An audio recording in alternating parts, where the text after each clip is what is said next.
therefore he doesn't really have an argument.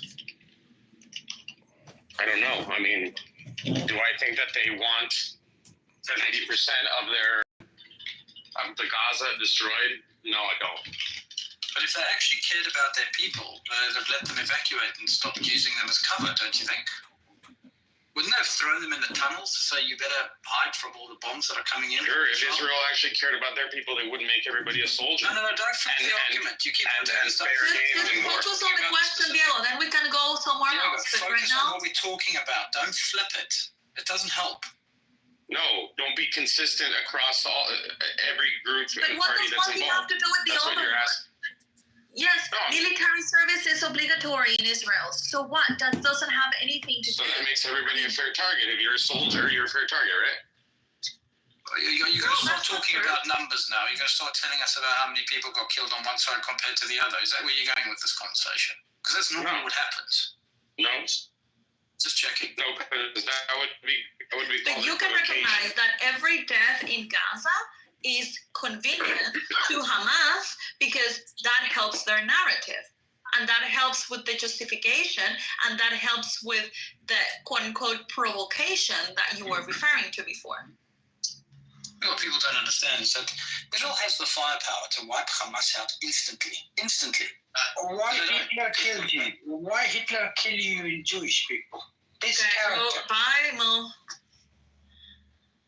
Instead, They have the firepower, but they don't have the PR Yeah, but don't you stamina see to that pull that Hamas? off. Oh, but I thought you said the Jews control the media. So what do you mean they don't have the PR? Don't you I see mean, that Hamas you- wants civilian deaths? Don't you see No, that? I don't Don't see you that. see that they want? You don't see that. So why? Okay, if you don't see that, then how can you be an honest faith actor in this whole conversation? If you know true well, if you believe that they want to save their own people, they would have put their people underground and tried to hide them from Israelis to save them. They didn't do that. In fact, they blocked them from escaping. They told them that they had to stay in certain buildings.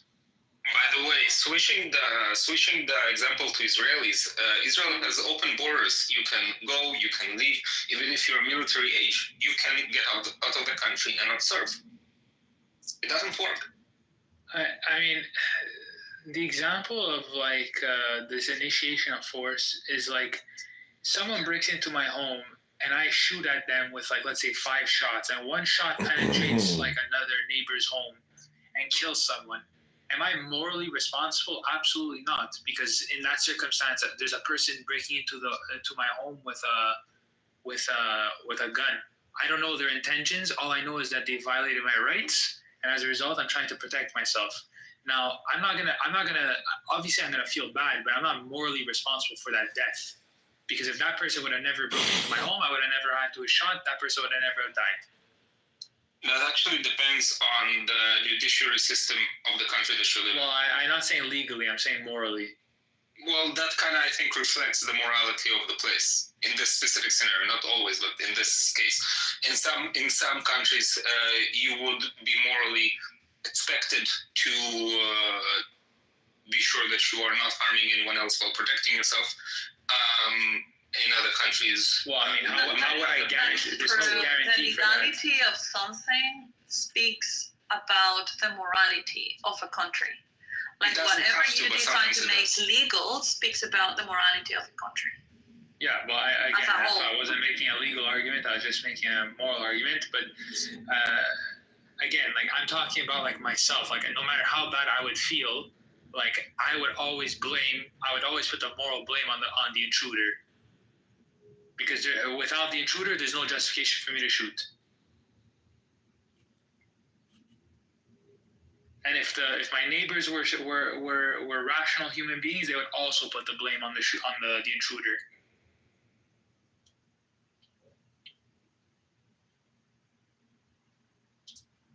Because there's no way they could I can guarantee the safety of that.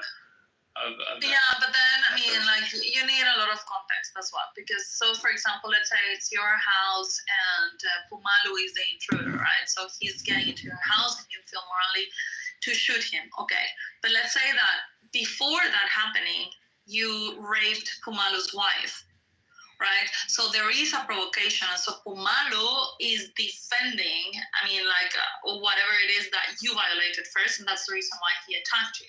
And then you ended up shooting him. Now, it would be who is in the moral there? You complicated this entire situation. You raped his wife first. Right. So then I initiated force on him. Correct. So so he wants the right to go after you, which I think is kind of like what Diego is coming from. The only thing is that there was no raping of the woman or the intrusion that he says, and he's saying that provocation was imprisoning 5,000 people, and that's the only example that he has come up with so far. Well, that's just a justification. I mean, it's obviously not. Basically what he's saying, we could apply to Mexicans. Mexicans have the right to just slaughter Americans because they're being held at the border in camps. Or being held in American prisons. Or American prisons. You justify it however you want, but Mexicans are being held by the American government. But listen, the Palestinian... That's a ridiculous claim to make. The pro-Palestinian kind of talking point and playbook is very simple. They will insist on the fact that there is an occupation. When you say that there is no occupation because Gaza has no whatever, they will say that, but Israel controls all the borders and airspace and whatever. When you point out that Egypt controls one of the borders, they will say yes, but they're just doing the Zionist bidding, and so on it goes. Yeah, the open-air prison as well, and the water and the electricity and all of these kind of stuff that in the end is like, if that is not territory of Israel, why should Israel provide them with water or electricity or anything at all? They're not under any obligation. If anything, they're doing it because they want to or whatever, but not all the electricity and not the majority of the water comes either from Israel. Like, Gaza can provide their own resources. No, they can't. If you run the whole dialogue tree to the conclusion, it always gets to the point where whole Israel is not actually Israel. It's stolen land. It's Palestinian land. Therefore, the aggression is justified. Did Gaza have an airport before? No. Yes, it had an airport for a very short time. It did for a very short time. What happened to that? It was shut down. Boarding bombs. No, they had like 2 airplanes. It was I don't know where they flew to, but it was shut down after I think it was open 2007, 8ish, and then rockets came and it got shut down. Was it like an attack, like a airstrike or something? And I don't know. We can look it up. But Pumalu, I think that what you were doing with Diego was the right approach. I mean, you asked exactly the right questions, and your let's say presentation of the facts was good. And I think that that's the way that we need to talk to Diego, because he just hides behind. It's not just Diego. It's everybody who has these. Yeah, but Diego is one of the few that I care about to have a conversation with, because the other people, it's just exhausting, and maybe it's because I know Diego already for a long time, and I've had very good conversations with him, and I consider him a thinking person. I like Diego a lot, but I find him to be disingenuous when it comes to these topics specifically. Yeah, look, I mean, I like to respond, to these guys specifically when we were talking about provocation, and what you're seeing here is guys come in, they don't know what they're talking about. There's a high energy. They've got this kind of because we're on this app, this frenzy, social media frenzy.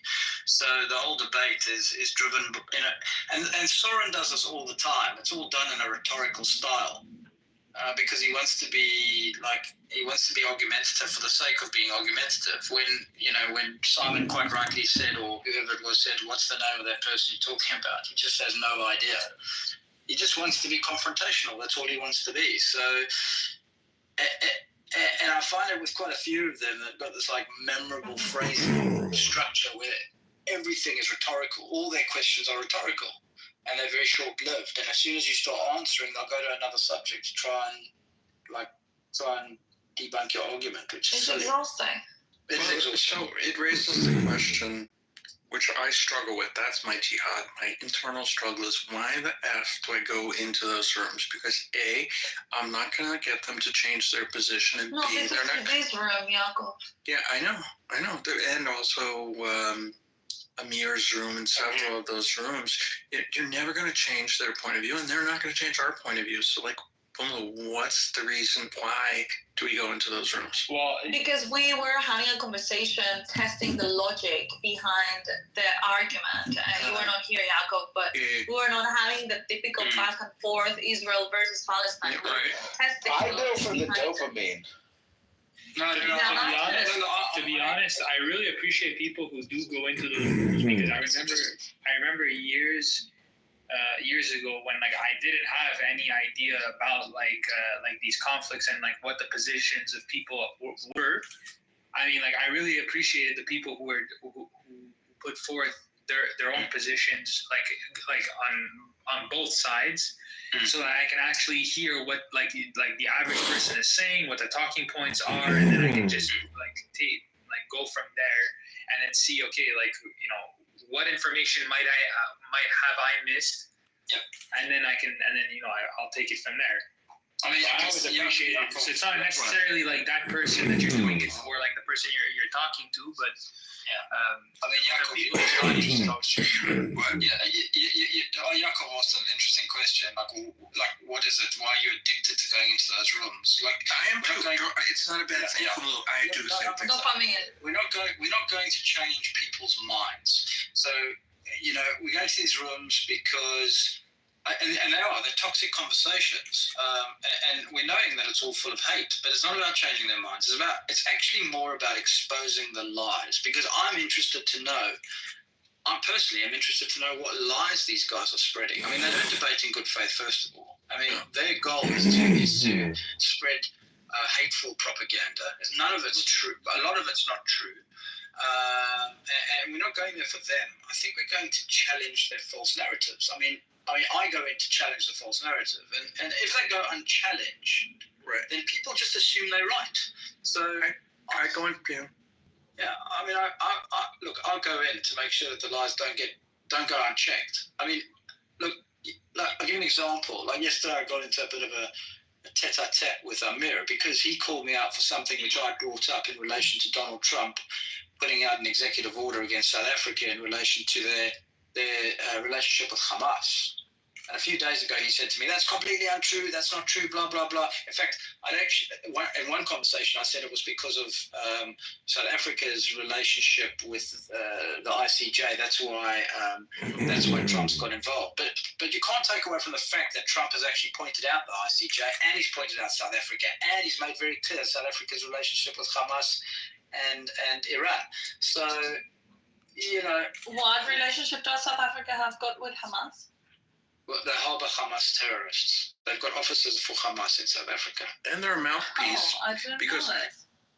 South Africa gets a lot of money in the past couple of years from Iran, essentially to do their bidding. So when they needed a country that wasn't kind of directly involved with, Iran clearly is kind of indirectly involved with Hamas and Hezbollah. So they needed a country. So bing, bang, boom, we got South Africa. Because they're the originators of apartheid. They know what apartheid is like, and Israel is this apartheid king. So it was so, in their minds, such an opportunity to have South Africa bring the case. But talking about that room, the thing is they want you to be afraid. They want you to stay quiet. They want you not to fight back. And every time we speak up, we prove that we're not going to be intimidated. Yeah, I go in for two reasons. One is there's a lot of people in the audience who just listen, and I want them to hear both sides of the argument. I do not want them to hear one side and one side only. And two is it's intelligence gathering. I want to know what their talking points are. I want to know, That might be a good reason.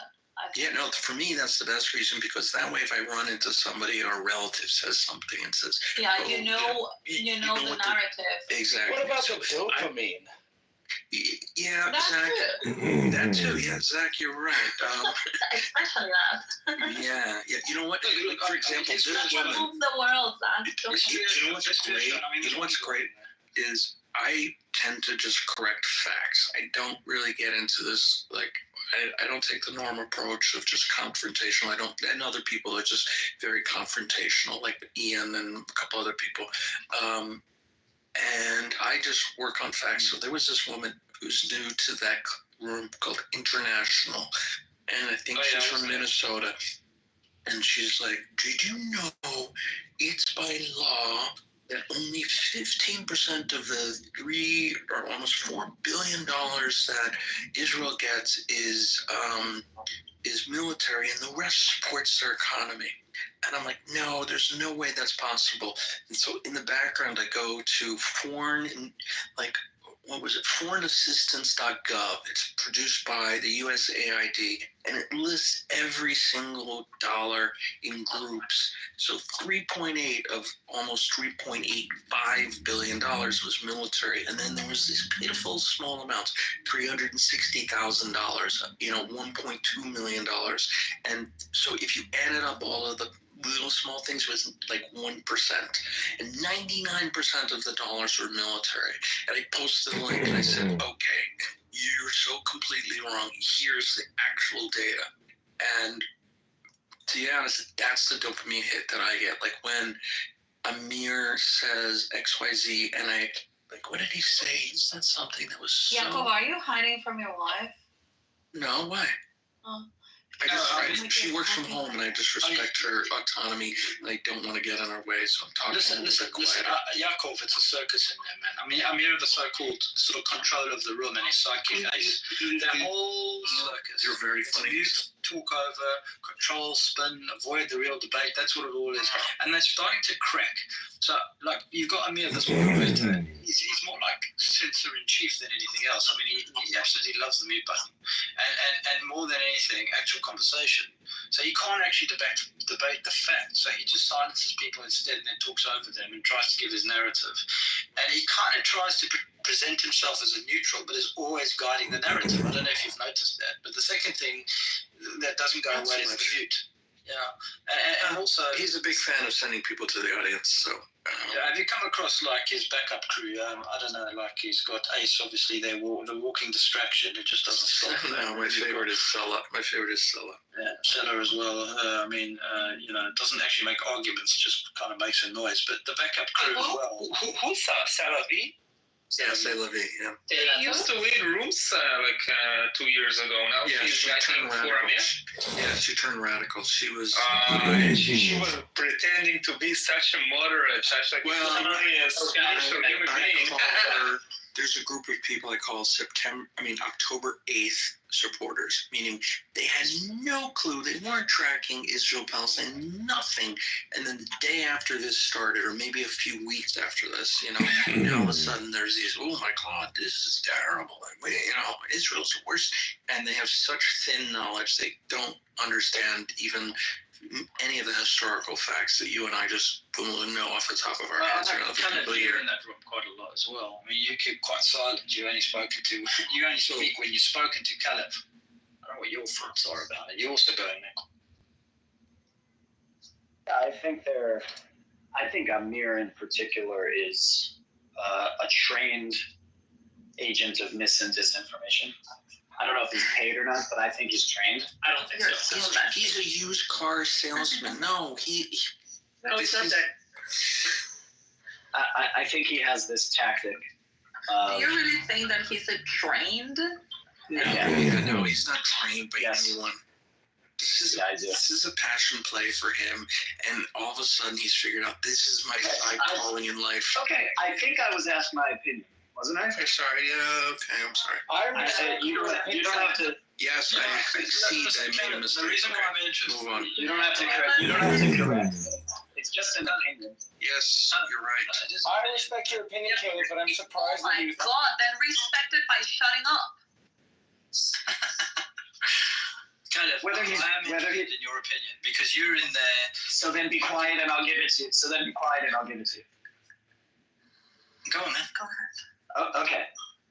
Whether he's paid or trained or not, he clearly has a tactic of distraction and diversion, lying, right? Lying about what people say, lying about what people's intent, deliberate misunderstanding, and yeah, I think that's my take on Amir. Sela, I think, just hates Jews. Right? And the rest of them, I think there's what I find interesting is this is an interesting phenomenon is when like Amir and others will shut down Palestinian voices because they don't cohere with the particular narrative that Amir wants to push, and I've seen that before too, and I find that like exceptionally surprising What do you mean? and Can weird. you give an example? I haven't. Yeah, Mike said something like yesterday, and they shut him down. And like of all the Palestinian voices, Mike I think is like right, and he's I don't like what he has to say, right, but he's there and he wants to actually stay to the issues, whereas I think Amir wants to distract and divert with other kinds of nonsense. Mike Frager? No, Mike, the Palestinian guy. Oh, What is his shtick, the Mike guy? He's a gay Palestinian living in America that's rabidly anti-Semitic. Yeah, totally. But he's like, yeah, maybe from before. He was around a lot before he was. Yeah, he only came But back. what was his like diversions from the narrative? He usually makes gay innuendo to make people uncomfortable. Other than that, he's just your basic anti-Semite that's So- a Zionist or something. Why did they shut him up? I don't know. I was in the room when they. So, Caleb, question or other people question: why do they allow? I believe it's Edmund who comes in as this point taking this woman, and he's such a super like in your face troll that just is so funny, but is just in the way of any form of serious conversation. Edmund is amazing. Look, what I found quite interesting yesterday, if you don't mind me bringing this up, is that Shloime went into their room yesterday. He had the courage. Now, he's somebody who's obviously going through some serious treatment because of what he's been through. And by the way, for those of you who don't know, he was a hostage. But he went into their room yesterday, and you know, this guy's been through absolute hell and back. And now he's dealing with trauma. He's dealing with therapy. He's rebuilding his life. Yet he still walked into that room to speak directly to those who support the people who took him. I respected that. I respected Yeah. that. To be honest, I respected that. Yeah, And it's unbelievable strength. I mean, but the second he left the room, it turned completely venomous. Not just against, well, it wasn't so much against him, but against the entire situation. Now, look, he had the courage, and they had a very interesting conversation afterwards because they spoke about what would the conversation be like if a Hamas prisoner or a Palestinian prisoner were to come into this room. I mean, that's courage that they'll never ever have. And he didn't hide behind a mute button. He didn't run. He walked into a hostile space. He spoke about what happened, and he faced them head on. Meanwhile, So did they treat him? okay, What was the so I'll conversation? come to that in a second. The same people can't even handle a debate without muting or deflecting, but that's the difference between real strength and then hiding behind a screen. But you know what was the way they amazing? treated him. Yeah, the way they treated him actually was that. Sorry. I know you want to I thought talk, you were- Jakob, but just give me No, one I'm second. sorry. I apologize. I thought you were Don't worry. finished. The way they treated him was with, I would say, muted respect to some degree. They were asking him questions. They were interested to find out. They were generally okay. There were a few comments that were going back and forth in the chat, which were absolutely disgusting. But those people didn't come up. In fact, Amir didn't let them come up because he knew that it would become incredibly venomous. And I think actually Amir had an emotional bone that I've never seen come out before listening to him, because I think there were a few people who turned around and said, we felt emotional listening to his story. And that in itself was fucking courageous. I don't know. I could not say how I or any of you would feel in that circumstance if you were put in that situation. Would you ever dare enter a room like that where you know what these people think? I don't know. I'm sorry to cut you off before. I have a hard time telling when people are wrapping up or when they want to continue. It's just a breath.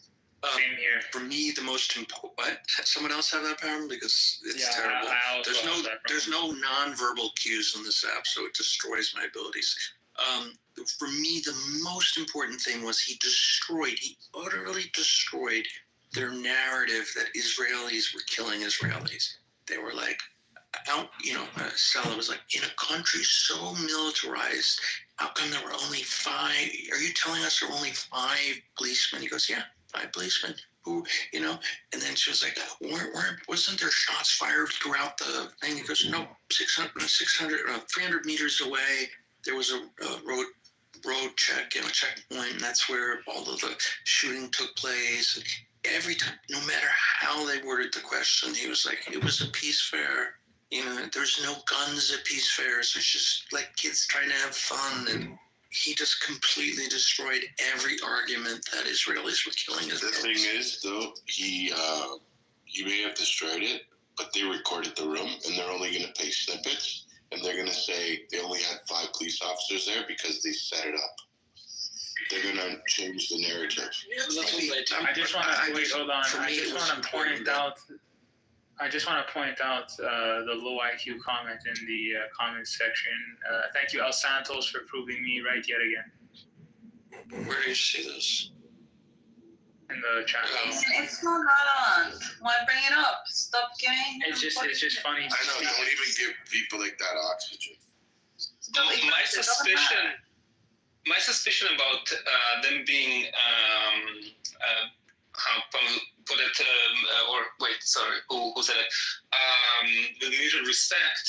I think they actually want, like, they are smart enough to understand that this is like content that they can later respin, so they don't want to ruin it by being toxic and like driving away the source of that information. So that kind of indicates what previously been said about them being like, well, maybe if not trained, but at least having like that common sense. There was still some guy up on stage saying, I hope they catch you again and kill you.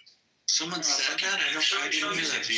Shlomi's existence is proof that their narrative is built on hypocrisy, but his voice, like, is stronger than all of their lies combined, and that's the main thing here. And so they also... Can I ask, how did Shlomi end up in that room? Amir has been asking him for 2 weeks to come, and he went. And he went with amazing courage and strength, and he handled it like a champ. 100%. I'm really upset I missed that room, to be honest. They also asked many political questions, like, would October 7th not occurred if there was movement towards a 2-state solution? And he was just like, I don't know. Like, he was just, they wanted a particular answer, like, well, of course, if this didn't happen, then that wouldn't have happened. And he's like, I have no idea. And I like those kind of answers because he's like a guy on the street. He's not a politician. He's not a political science guy. Like, all these people play, clubhouse warrior, clubhouse general, clubhouse, statesman, clubhouse expert on this country. And we're all guys on the streets. And he just stated, I have no idea. And he said that on 3 different occasions. I can't remember what the other 2 were. And they just didn't have a comeback for it. They weren't prepared for that. They wanted the answer, well, if Palestine had a state, this wouldn't have occurred. And he wasn't prepared to give them that answer. Anyway, look, I mean, moving from that, I don't know if you noticed, but if you've known, but actually moments ago there was another attempt to launch a rocket from Gaza towards Israel, which is a clear violation of the ceasefire deal. So it's just every moment there's a new piece of the puzzle being put together and then taken apart. I mean, are we surprised? No, but Israel's got every right to defend itself, so that's what I'm saying. Yeah, and it landed within Gaza. These people are killing their own people.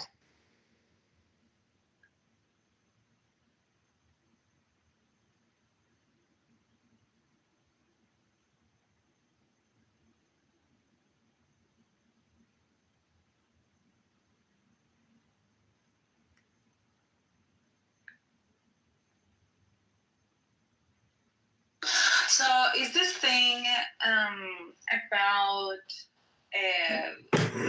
somebody shared a link yesterday about Bibi confirming the thoughts of Donald Trump when he said if by Saturday noon, Meyer is here, thank God. If by Saturday noon the rest of the hostages are not back, he's gonna bomb the shit out of Gaza again. Is that true?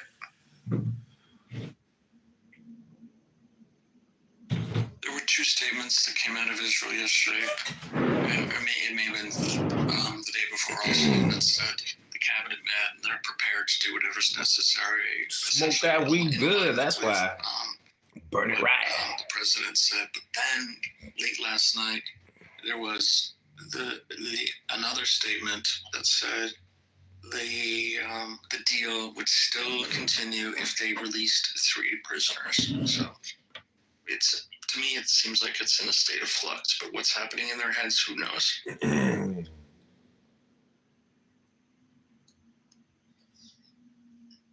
Okay, so it's not definitive yet. No, the first statement was, you don't give us all the people back. I need 30 minutes. Major combat operations or continue, or start again, resume, whatever word you want to use. And the other one was, the peace agreement or the ceasefire agreement will continue if you give 3 people back. So who knows?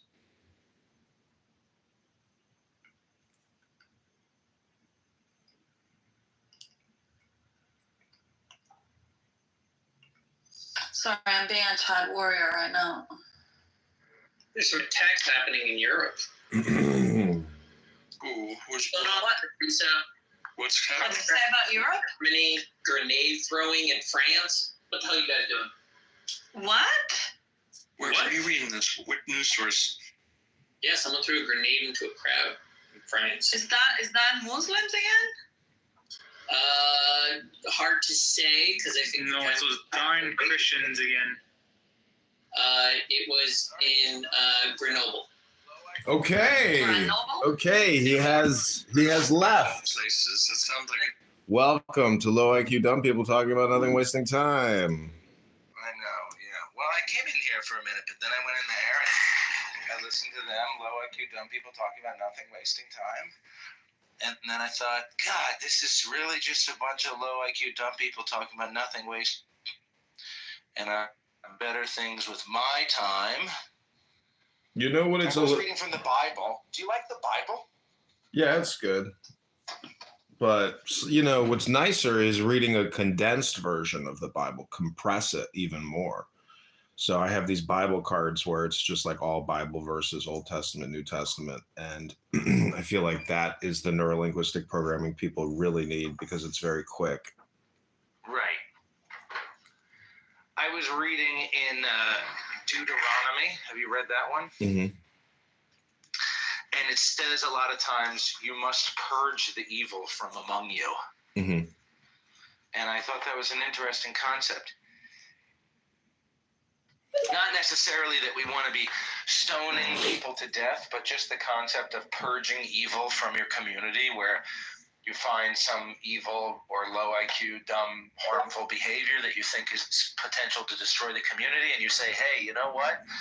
That's actually really dumb, low IQ, harmful behavior that has the potential to destroy the community, and I want to purge this from my community. And we as community members, it just kept saying, you must purge the evil from among you. And I was like, hey, Jesus, intense here, but that's what I was reading. I mean, generally, it's evil within that is the problem, you know, because other people can be irascible, low IQ, and evil. But if you're seeing them, I think this is why Orthodox Jews, like, you know, don't look at a pretty woman, like they keep their eyes, you know, they don't indulge the periphery.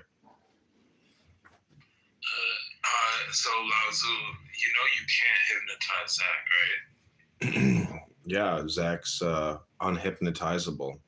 What do you mean? I don't understand. Well, Zach is smart. You don't think I can be hypnotized? Well, I think John already has hypnotized me. He made me put wisdom books in my truck. So that now when I go on a nature walk with people, I can do a little wisdom book reading. Mm-hmm. I know I sound like I'm joking, but like there is a level of like hypnosis that's in play because like I can't help but like join his rooms and like listen to the Taoism. Because you're smart as well. I mean, regardless of your irascible behavior and your unwillingness to come forward about your post-picture in your face, I think that you are somebody who also doesn't want to listen. I mean, it's nice listening to the wisdom of the ancients, and John has a nice reading voice, and he's doing a great service to our community of losers here by reading wisdom books, and I think I really like, I mean, sometimes I listen, I appreciate the service that you provide for us, John, because I often listen to you read while I'm cleaning my house or working in my workshop or at the gym, and it's nice listening to that shit, you know? 100%, and I just feel like a lot of Clubhouse is, I mean, in other words, John's words, clown house, right? Like, I told him this, like, prior to finding him on here and going to his rooms, that I was already on that journey of enlightenment and self-discovery. I was already reading books like Eckhart Tolle, Taoism and things. So as he was playing, I was like, I might as well join his rooms, because, like, this is stuff I was already reading prior. Right, and the entirety of the rest of this app is just low IQ dumb people talking about nothing. Yeah, exactly. Yeah, it's like some people didn't go to college, so they have no idea what college is like, which is essentially just sitting in a room reading books, talking about it, writing essays, and then talking about it more and doing presentations and doing public speeches. I mean, that's what it's supposed to be. I wonder if I have this infographic. Somebody posted. Well, it's not an infographic. It's just a list of classes.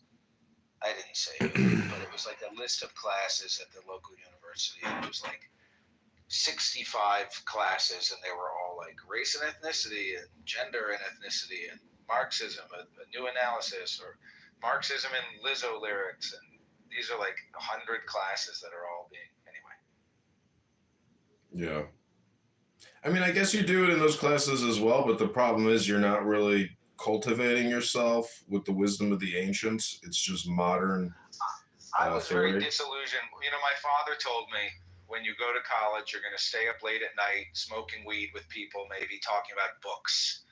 And then I went to college, and people wanted to stay up late at night, but nobody really wanted to talk about books. Well, that's because everybody's irascible. I mean, we are our own worst enemies. That's why I'm telling you, Jews got the edge. I wrote a song called My Own Worst Enemy. It's a good song. I bet you've never heard it, but you might enjoy it. Maybe you should read a poem on YouTube, like from the Tao Te Ching, put it on YouTube as like a 15-second clip, and then text me the clip of the 15 seconds, and then I'll publish it. I'll post it all over my accounts. Focus on the new stuff. I mean, the song, your old stuff is your old stuff. Like, unless you want to try to like remarket it.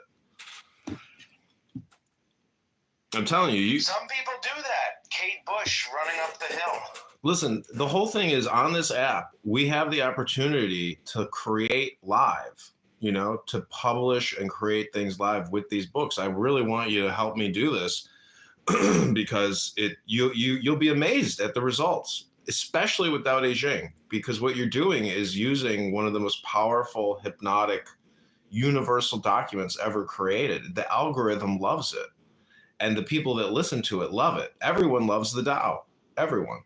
So try it, and then send me the link via text and be like, dude, I created a Tao YouTube channel, and here's my first 15-second poem. And I'll be like, wow, you're doing it. You're doing it. What do you think about producing new music? I would go with the poetry first. Yeah. Because, I mean, I don't know, like, you need to look at it as you need to be a creator, a publisher, a producer, a director, choreographer. Like, you don't need to produce Zach Ruda music. You can produce somebody named Susie Shandong, you know, and produce her. Like, you alone are not enough. I mean, all the big catalogs and libraries and directories, like, you need to create, I don't know, to me, the Tao is just, you know, a good base. It's like the perfect base to start with, but do whatever you want. I mean, just be creative and create as much as you can, and then see what sticks, and then refine what sticks. You know, you have to do more experimentation. I don't think you're doing enough experimentation. You're getting closer and closer, but like doing and going and going and doing. I mean, I can show you my YouTube account. It's got 5,000 videos on it with only 1.4 thousand subscribers. All these other people have like 300 videos and millions of followers. So my content is definitely shadow banned, but either that, it's just, anyways, it's a network. I don't have the network, but I'm trying to do the political stuff. And my friend Max, who I'm trying to get him to come on Clubhouse, he does not want to come on here. And I'm like, I want you to go onto Clubhouse so I can create 30 you know, I just need your time for 30 minutes so I can create these political campaign videos and, you know, get your real-time feedback and have you participate. But I can't get him to participate. So I'm not going to participate. You know, I'm not going to do anything if other people do. If people are telling me to do this, but yet they don't want to be present in the moment with me as I'm doing it, well, then I don't want to do it. I want active participation.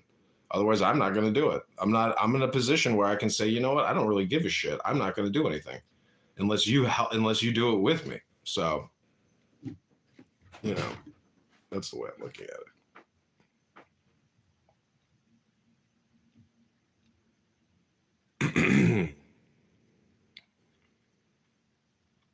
But you know what else Clubhouse is like? It's like these girls that are thirst trapping on Instagram. You know, as you go through the stories, you see these beautiful women, you know, playing with their hair, you know, saying, ha, ha, ha, I'm not in the winter snow anymore. I'm in Florida, bitch. Ha, ha, ha.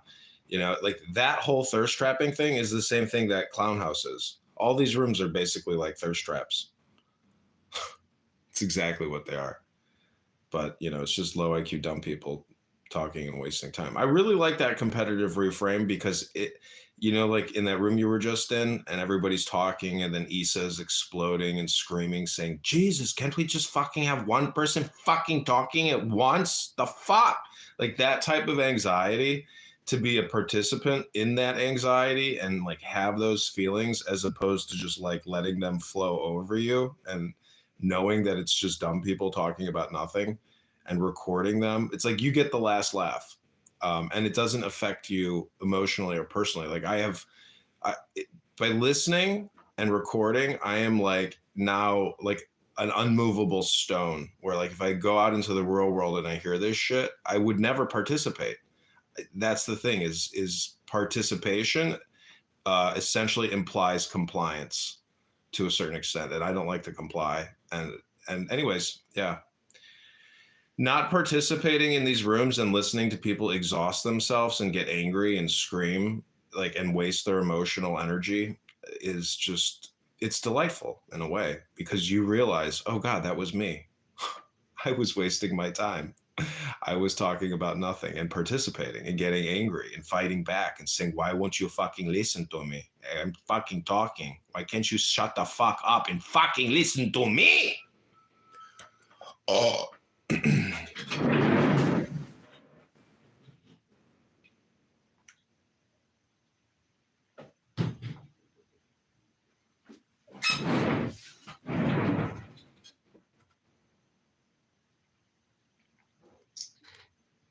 Welcome back to the room. All right, do you want to do any recordings here, or are you busy doing your thing? Well, I'm going to the gym, but I guess I could this afternoon. I have to go to the gym, otherwise I'll just continue to hate myself. There's only now. I mean, do the recording. You only need 10 minutes to make some recordings. Do it now, and then go to the gym. Another phone? You can jump off of here, shoot a 15-second YouTube clip. I'll pin it to the room. We'll listen to it. I'll create one. Then you'll create one. I'll create one. You create one. I'll create it. It'll take like a couple minutes.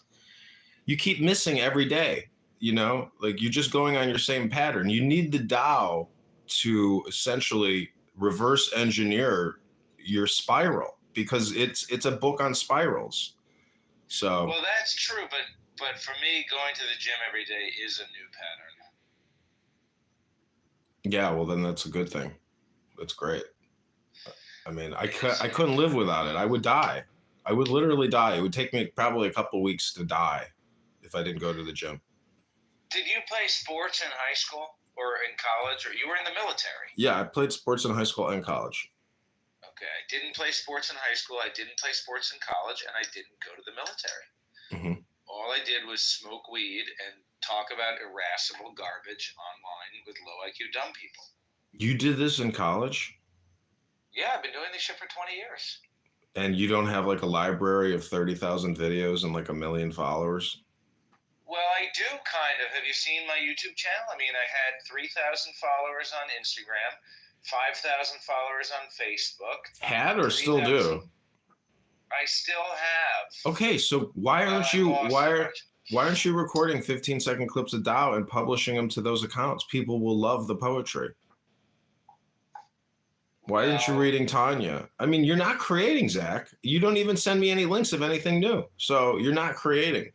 You have to. You're a waiter who just started going to the gym. I'm trying to give you the magic formula, and you're just like, you know, it's just blowing over your head. That's fine. I'm just giving you a huge opportunity to shortcut and to cut the matrix and hack it. Like the Tao really is that book because it's so universal. It's so primordial and deals with, you know, what a lot of people are dealing with on this app. It's a therapeutic tool. You're missing out on a big opportunity that I keep trying to put in front of your face every day. I will gently keep putting it in front of your face because, like, to get angry with you over the fact that you're not doing what I want you to do is a waste of my time. And it's not worth my emotional energy to, you know, to say, Zach, please keep doing this. I'll just keep really patiently say it. Having you in my life, but I think that I am in a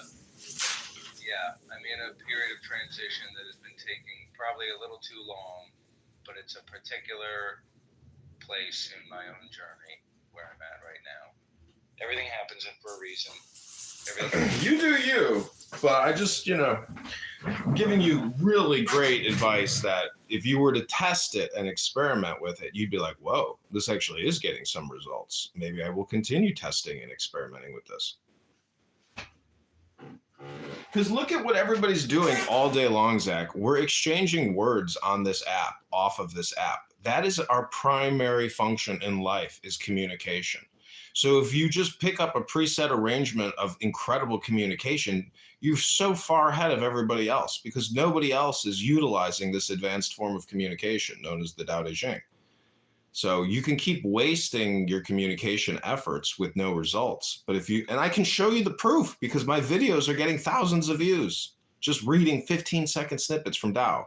That's it. It's very simple to do. You should try it and experiment with it. Use your pre-existing accounts. I wish I could just like do a body switch with you for like a week and then you go back into your body and you're like, what did you do? And then you look at all your accounts and you're like, holy shit, dude. I can't believe what you just did. Like, wow, okay, maybe I'll try it.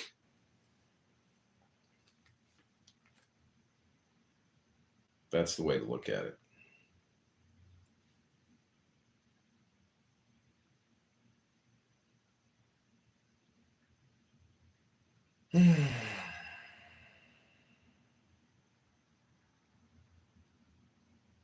I mean, have you ever heard Daniel or Issa pick up a book on this app and read it? I never have. No, I guess not. Yeah, they don't even really. Yeah, they don't like to do those things.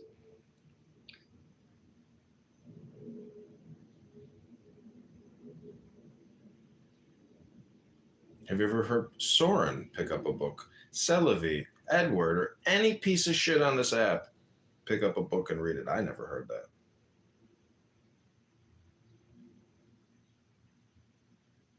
I just don't have respect for people that don't read books. It's like, oh, you want me to take you seriously? You want me to have a in-depth conversation with you? Okay, what was the last book you read?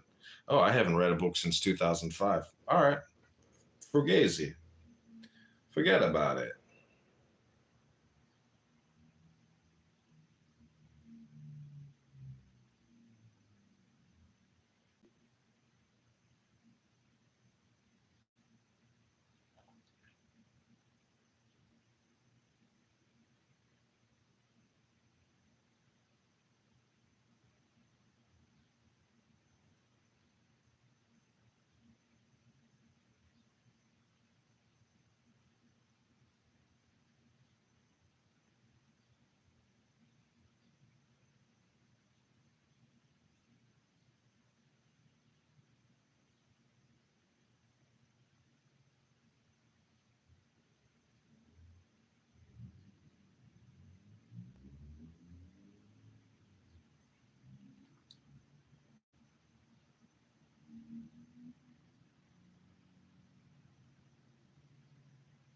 All right, I'm going to try it. I'm going to go to the gym, and then I'm going to come back, and I'm going to do something productive this afternoon.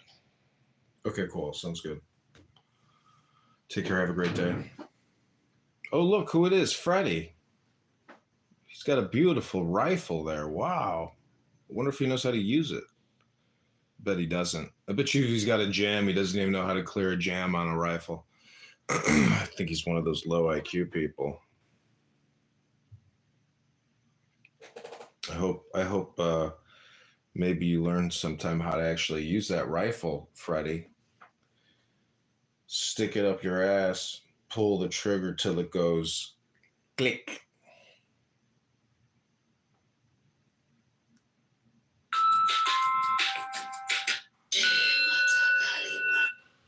This one's for you, Freddie. What happened here? Where's the audio? This phone is having some complications. I don't know what's the deal. What's the deal with my phone not working anymore? That's right. Be what you are. Be free. Have liberty. Oh, this phone is fucked up.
Through this, and I was the most nervous I was, and I, major surgery, orthopedic surgery.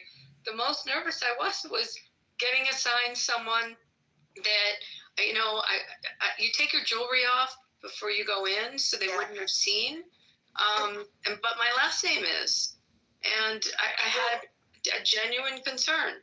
Well, that's the thing. My Like, doctor her was last like name, a wasp. I couldn't say it to my doctor. No, I know, but like her last name, because my younger kids have their dad's last name, right? My last name is nowhere near Jewish. Like, my last name comes from my dad, the Italian Right, you're side. Italian, so. But the thing is I got like I have it tattooed on me. I have a tattoo on my neck with my Hebrew name. I can't hide that shit. I have a chai on my hand. But you're not going My into other the surgery. tattoos I can hide. My necklace I can hide, but she's going into the surgery. It's her. she's going. I don't know yet. Well, I'm kind of jumping ahead. I don't know, but I have to go meet with the surgeon and the plastic surgeon, and then we got to see where we're going. But even the doctors, like now, it's just making me think. I mean, on one hand, this is from her pediatrician who referred me to the zoo. He's been like my kids.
HoneyBook completely changed how I do business. I'm a photographer and independent business. It's a fact. Let me put you onto something. No, but seriously, this is something a lot of people sleep on. Well, we actually have over 200.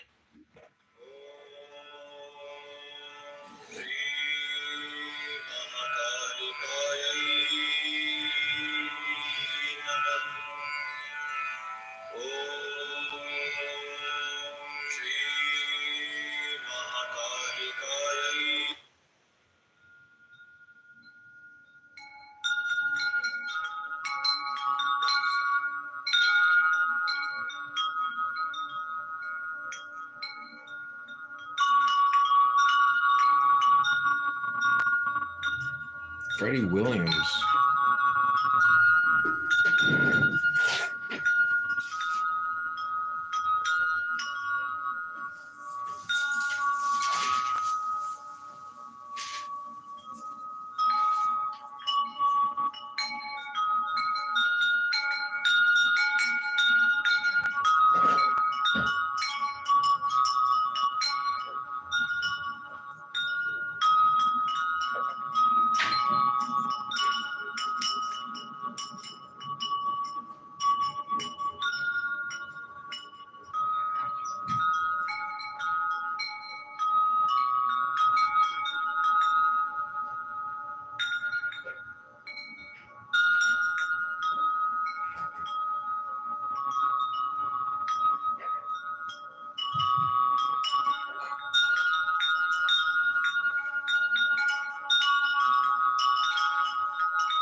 Alan Watts, how are you, Mr. Alan Watts? I've been listening to you all the time. Y'all meditating?